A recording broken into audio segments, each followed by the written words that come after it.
உங்களையெல்லாம் சந்திப்பதற்காக இதோ 2025ஆம் ஆண்டு தளபதி விஜய் கல்வி விருதுகள் விழாவின் மேடைக்கு வருகிறார் தமிழக வெற்றி கழகத்தின் வெற்றி தலைவர் அண்ணன் விஜய் அவர்கள்.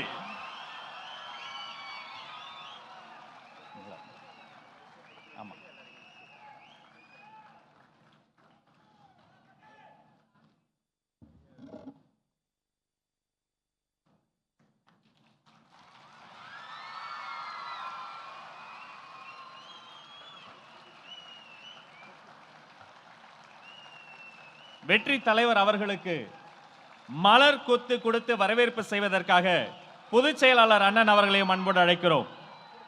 அவரோடு சேர்ந்து நம்முடைய நிர்வாகிகளும் சேர்ந்து மலர் போல் மனம் படைத்த அந்த மாமனிதருக்கு மலர் கொத்து கொடுத்து வருக வருக என இந்த நிகழ்ச்சிக்கு மேடைக்கு வரவேற்பு செய்கிறோம்.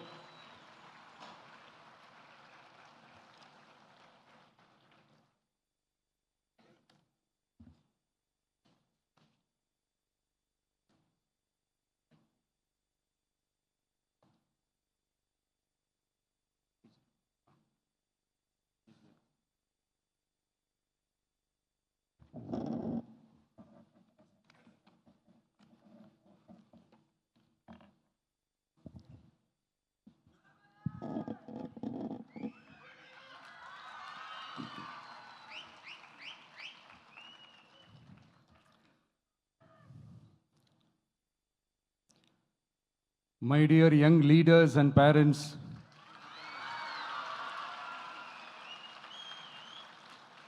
என் நெஞ்சில் குடியிருக்கும் உங்க எல்லாருக்கும் என்னுடைய வணக்கம் வணக்கம் வணக்கம் வணக்கம். Yes, young leaders and parents எல்லாரும் எப்படி இருக்கீங்க?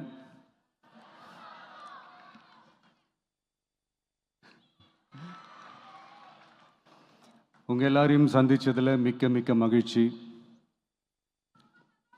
Thank you thank you. Love you too. First of all, congratulations for your this beautiful achievements. படிப்புல சாதிக்கணும் தான், படிப்பும் சாதனை தான், அதான் மறுக்கல. பட் அதுக்காக பர்டிகுலராக ஒரே ஒரு படிப்பில் மட்டும் நம்ம அச்சீவ் பண்ணியே ஆகணும் அப்படின்னு நினைக்கிறது ஒன்றும் சாதனை கிடையாது. ஒரே விஷயத்தை பற்றி திரும்ப திரும்ப யோசித்து உங்கள் ஆங்ஸைட்டியை ஏற்றிக்காதீங்க. அவ்வளோ ஸ்ட்ரெஸ்ஃபுல் ஆக வேண்டிய அவசியம்லாம் ஒன்றுமே கிடையாது. இது நான் ஏன் சொல்கிறேன்னா, நீட்டு மட்டும் தான் உலகமா?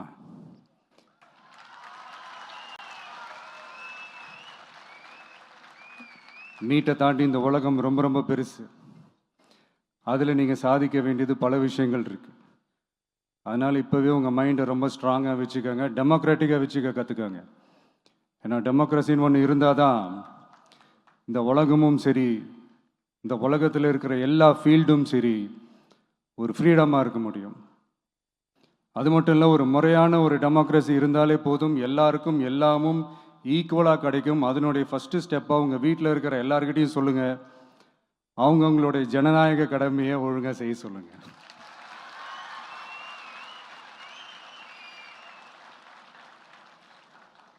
ஜனநாயக கடமையை சரியாக செய்கிறதுனா அது ஒன்றும் பெரிய ஒரு விஷயம்லாம் கிடையாது, சாதாரணமான விஷயந்தான். நல்லவங்க, நம்பிக்கையானவங்க, இது வரைக்கும் ஊழலே செய்யாதவங்க யாருன்னு பார்த்து தேர்ந்தெடுக்க சொல்லுங்க. அவ்வளோதான், ஆஸ் சிம்பிள் அஸ் தட். அதுதான் அந்த கடமை. நான் வந்து ஒரு 2 years பேக் இதே ஸ்டூடெண்ட்ஸ் ஃபங்க்ஷனில் நான் சொல்லியிருந்தேன், இந்த காசு கொடுத்து ஓட்டு வாங்கி ஜெயிச்சிடலாம்னு நினைக்கிறாங்க இல்லையா, அவங்கள அந்த கல்ச்சரே வந்து யாரும் என்கரேஜ் பண்ணாதீங்க, யாரும் காசு வாங்காதீங்க, உங்கள் பேரண்ட்ஸ்கிட்டையும் எடுத்து சொல்லுங்கன்னு நான் சொல்லியிருந்தேன். அதை அப்படியே ஃபாலோ பண்ணுங்க. ஆனால் நீங்கள் வேணால் பாருங்கள், அடுத்த வருஷம் என்ன நடக்க போகுதுன்னு. வண்டி வண்டியாக கொண்டாந்து கொட்ட போகிறாங்க. அது அத்தனையும் உங்ககிட்ட இருந்து கொள்ளையடிச்ச பணம் தான். என்ன பண்ண போறீங்க? என்ன பண்ணணும்னு உங்களுக்கு கரெக்டா தெரியும். அது நான் சொல்லி தான் புரிய வைக்கணும்னு ஒன்றும் அவசியம் இல்லை. அண்ட் மை டியர் பேரண்ட்ஸ், உங்ககிட்ட ஒரு சின்ன ரிக்வெஸ்ட். உங்கள் குழந்தைங்களோட விஷயத்தில் எதுவும் ஃபோர்ஸ் பண்ணாதீங்க, ப்ரெஷர் போடாதீங்க, எதுவும் இம்போஸ் பண்ணாதீங்க. ஃபர்ஸ்ட் ஆஃப் ஆல் அவங்களுக்கு என்ன பிடிச்சிருக்குன்றதை தெரிஞ்சுக்கிட்டு அதுக்கு ஏற்ற மாதிரி வழி நடத்துங்க. நான் டெஃபினட்டாக சொல்கிறேன், எத்தனை தடைகள் வந்தாலும் அவங்கவுங்களுக்கு பிடிச்ச விஷயத்தில், அவங்கவுங்களுக்கு பிடிச்ச துறையில் அவங்க கண்டிப்பாக சாதிச்சு காட்டுவாங்க.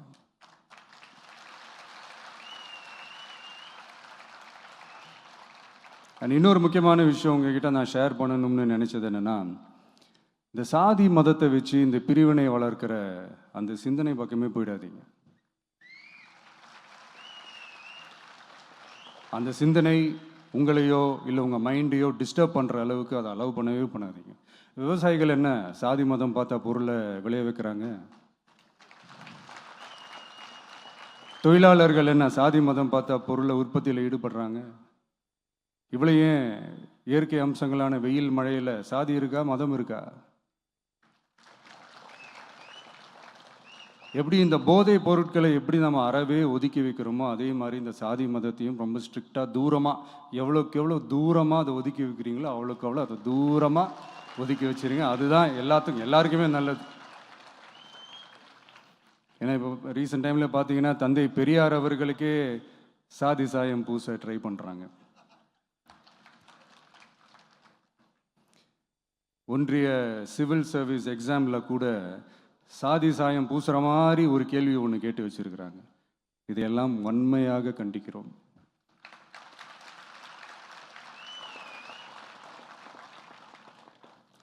இந்த உலகத்தில் எது சரி எது தவறு அப்படின்றத அனலைஸ் பண்ணி பார்த்தாலே போதும், ஒரு குழப்பம் இல்லாத ஒரு தெளிவான ஒரு வாழ்க்கையை ஒன்று வாழலாம். எதுக்கும் ரொம்ப எமோஷ்னலாக ஆகாதீங்க, அவ்வளோ வருத்தலாம் இல்லை.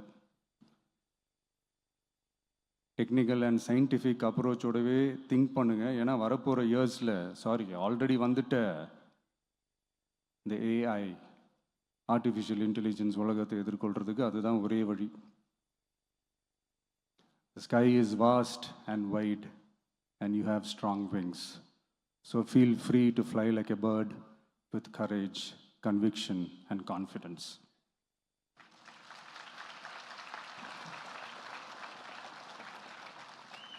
எவ்வளவோ பண்ணிட்டோம், இதை பண்ண மாட்டோமா? எவ்வளவோ பார்த்துட்டோம், இதை பார்க்க மாட்டோமா அப்படின்ற அந்த பாசிட்டிவ் நோட்டோடவே ட்ராவல் பண்ணுங்க. கான்ஃபிடென்ட்டாக இருங்க, நல்லதே நடக்கும், வெற்றி நிச்சயம். மீண்டும் சந்திக்கும் வரை நன்றி, வணக்கம். நான் அடுத்த செட் ஆஃப் ஸ்டூடெண்ட்ஸ் கூட நான் நெக்ஸ்ட் வீக் போல் நான் மீட் பண்ணுறேன். ஸோ அவங்களுக்கும் சேர்த்து இன்றைக்கி நான் பேசினதாகவே இருக்கட்டும். ஏன்னா ஒவ்வொரு வாட்டி இந்த மாதிரி நான் அட்வைஸ் பண்ணிகிட்டு இருந்தேன்னா நல்லா இருக்காது, உங்களுக்கும் போர் அடிச்சிடும். So thank you. எல்லோரும் வாங்க, மீட் பண்ணுவோம்.